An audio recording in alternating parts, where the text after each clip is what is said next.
help you to understand this, I want you to imagine these are two lumps of uranium, right? Okay.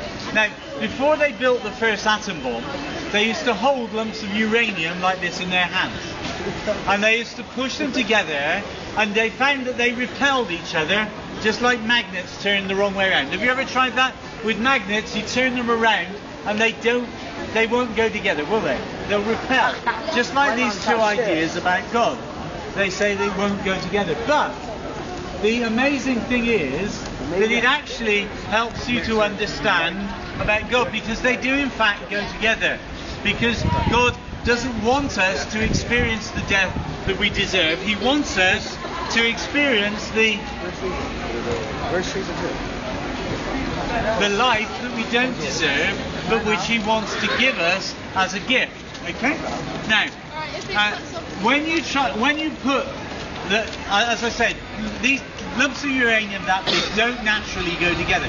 But if you force them together, like they did in the first atom bomb outside Hiroshima, they vaporize instantly and make an incredibly big hole in the ground. So when you put two lumps of uranium together, they release an incredible amount of power for destruction.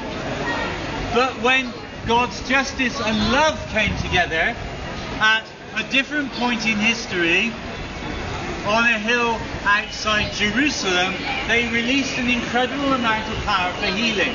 Because God's justice was there, that a man died, but His love was there, in that it wasn't you or I who were hanging there, because each one of us have done things which justly deserve God's wrath. But He took that wrath upon Himself in the person of Jesus, so that you and I don't have to. The Bible says, and some people have tried to be religious to get to God, and the Bible says that doesn't work. He says, look, the religious stuff that you do, all the best stuff that you do being religious, is just like a dirty rag. And the Bible says God has laid on Him the iniquity of us all. So all of our rubbish, all the things we've done, said and thought that are wrong, our sicknesses, God has laid upon Jesus, so that they're not on us anymore, if we're willing to give them up. Okay? Because God doesn't force this upon anybody. He says it's up to, what's the chemical symbol for uranium? It's you, isn't it? God says it's up to you what you do with my offer of life, which is a free gift out of my love. It cost me the death of my son. But He says, if you will do this, then you can receive this. You can receive life. And this gift of life is for you if you're willing to return to God.